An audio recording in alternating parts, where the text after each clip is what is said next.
नमस्कार, बहुत स्वागत है आपका न्यूज 18 के डिजिटल प्लेटफॉर्म पर। मैं हूं आपके साथ प्रशांत कटारे और आज हमारे साथ बेहद खास मुद्दे पर जहां स्टॉक मार्केट और साथ ही सोने का भविष्य क्या रहेगा, चांदी का भविष्य क्या रहेगा, चांदी में कितनी गुंजाइश है, सोने में कितनी गुंजाइश है, इस पर बात करने के लिए एक्सपर्ट अभिषेक शुक्ला जी हमारे साथ जुड़े हैं भोपाल से। बहुत स्वागत है अभिषेक जी आपका नमस्कार। न्यूज 18 पर। अभिषेक जी धन्यवाद। चूंकि जी अभिषेक जी, सोने से ही शुरुआत हम लोग कर लेते हैं। सोना अभी ऑल टाइम हाई सोने ने बनाया। लोगों ने देखा कि भाई पहली बार इतना हाई गया सोना। फेस्टिव सीजन भी था, हालांकि एक बड़ी वजह हो सकती है, लेकिन शायद लोग इमेजिन नहीं कर रहे थे जितना हाइप सोने ने बनाया। लेकिन फिर कुछ डाउन हुआ है धीरे धीरे, एक साथ नहीं लेकिन धीरे धीरे सोने ने में फिर गिरावट आई है।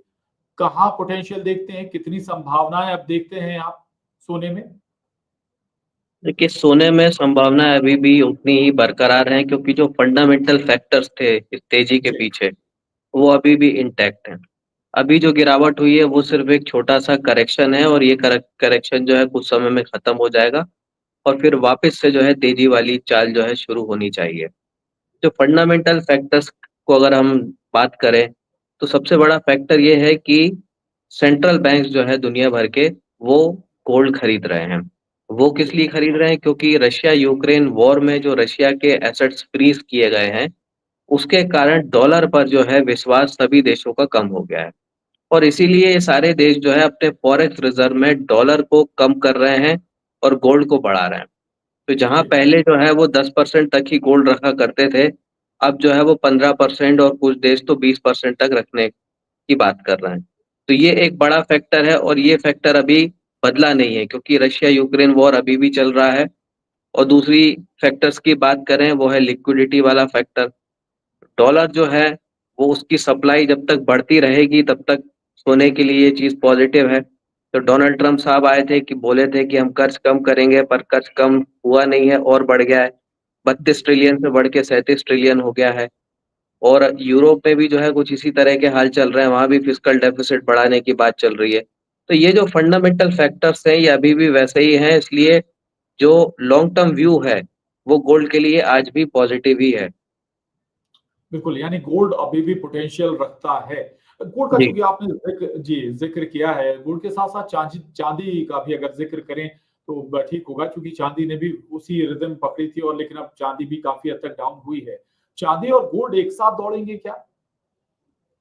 चांदी थोड़ा सा अलग हो जाता है क्योंकि चांदी एक इंडस्ट्रियल कमोडिटी है और जी इस इंडस्ट्रियल कमोडिटी में जो है इस समय जो एक्स्ट्रा बूस्ट मिल रहा है वो सोलर पैनल से मिल रहा है। तो एक सोलर पैनल में 20 से 25 ग्राम तक जो है चांदी का इस्तेमाल होता है।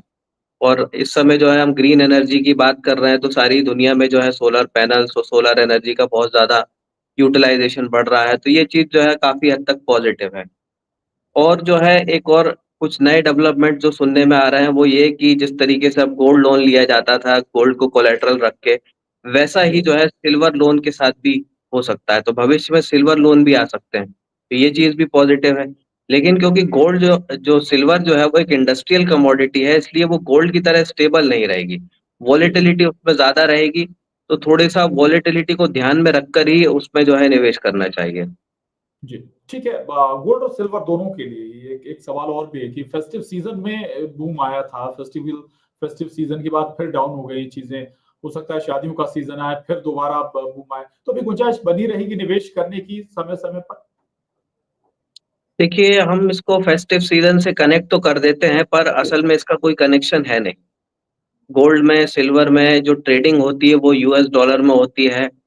सेंट्रल बैंक जो दुनिया भर के बाइंग सेलिंग करते हैं वो हमारे फेस्टिवल से उससे कनेक्ट करके नहीं देखते, उनका अपना ही एक प्रोसेस होता है। तो हम उसको कनेक्ट कर देते हैं पर एक्चुअल में कनेक्शन उसका कुछ है नहीं। छोटा मोटा डोमेस्टिक डिमांड पर असर हो सकता है लेकिन ओवरऑल हम जो इंटरनेशनल लेवल पे जो प्राइजेस हैं गोल्ड और सिल्वर के उससे हमारा फेस्टिव जी सीजन का कोई कनेक्शन नहीं है। वो एक इंटरनेशनल कमोडिटी है और उसी हिसाब से वो ट्रेड होती है। जी ठीक है। आपने चूंकि सेंट्रल बैंक्स का जिक्र किया है, तो रिजर्व बैंक ऑफ इंडिया का भी जिक्र कर लें। हमारे पास गोल्ड रिजर्व भी पर्याप्त मात्रा में था, लेकिन एक्सपर्ट्स कह रहे हैं कि कुछ गोल्ड कम भी हुआ है हमारे रिजर्व में। क्या कंडीशन है हमारे रिजर्व की, उस पर वो रोशनी थोड़ा जरूर डालें। वो जरूरी नहीं है कि कम हो, ये वैल्यूएशन का फैक्टर होता है। जैसे कि गोल्ड के प्राइस अगर अपने हाई से कुछ कम हो गए हैं जी तो वो वैल्यूएशन जो है उसका रीवैल्यूएशन जो होता है तो उसमें उसकी वैल्यू कम आ जाती है। कई बार प्राइस बड़े होने के कारण ज्यादा आ जाती है।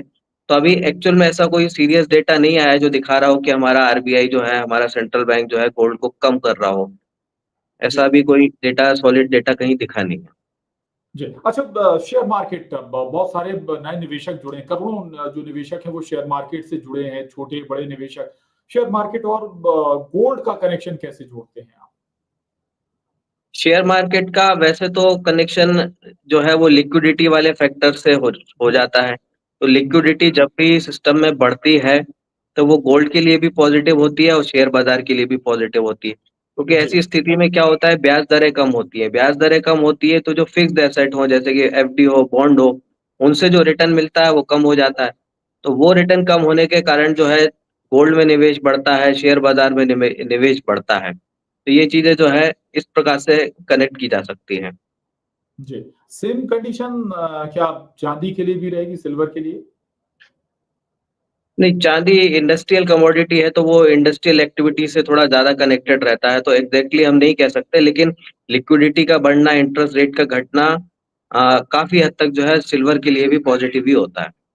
जी। अच्छा, बहुत बार हमने अक्सर देखा कि जब शेयर मार्केट से लोग पैसा निकालते हैं या भरोसा कम हो रहा होता है, लगता है जब बिकवाली हम देखते हैं तब सोने में इंटरेस्ट लोगों का बढ़ जाता है। अभिषेक जी। हाँ जी, ये होता है ऐसा, लेकिन एक अच्छा निवेशक जो है वो अपने आप को डाइवर्सिफाई करके रखता है, प्रॉपर जी एसेट एलोकेशन करता है। क्योंकि कोई भी एसेट क्लास जो है सारी की सारी एक साथ सब तेजी में हो, एक साथ सब मंदी में हो, ऐसा नहीं होता है। तो समझदार निवेशक जो है सभी जगह कुछ ना कुछ पैसा एलोकेट करके रखता है। तो यही करना चाहिए। अभी पिछले 1 डेढ़ साल से जो है बाजार चला नहीं है, शेयर बाजार जो है फ्लैट सा रहा है। तो यहाँ पर मौके मेरे हिसाब से ज्यादा हो सकते हैं। और सोने चांदी में काफी ज्यादा तेजी हो गई है, हालांकि अभी भी हम पॉजिटिव हैं, लेकिन टाइम करेक्शन हो सकता है, प्राइस करेक्शन छोटा सा हो सकता है। लेकिन अच्छा निवेशक जो है सब जगह डाइवर्सिफाई करता है। और इस समय मैं काफी ज्यादा पॉजिटिव हूँ शेयर बाजार पर, क्योंकि बहुत सी चीजें जो है ऐसी हुई हैं जो लोगों की जेब में पैसा बढ़ाने वाली हुई है। जैसे कि बिल्कुल। जीएसटी में बड़ा सा कट हुआ है, 1 लाख करोड़ से ऊपर का जो है फायदा जो है आम जनता तक हम्म, आएगा। और टैक्स में भी कटौती हुई है, 12 लाख तक आपको टैक्स नहीं देना। आरबीआई ने ब्याज दरें भी कम की हैं। और अभी 8वां पे कमीशन भी आएगा जो लोगों के हाथ में और पैसा बढ़ाएगा। तो जब जी भी ये पैसा बढ़ेगा तो लोग जो है खरीदारी करेंगे, सामान खरीदेंगे, तो कंपनियों को डायरेक्टली फायदा होगा। फिर इनडायरेक्टली वही उनकी सेल्स में ग्रोथ, रेवेन्यू में ग्रोथ, प्रॉफिट में ग्रोथ, वही जो है शेयर में ग्रोथ कराएगी। तो ये सारे जो डेवलपमेंट हुए हैं जो कि लोगों के हाथ में पैसा बढ़ा रहे हैं, उसका असर अभी शेयर बाजार में आना बाकी है।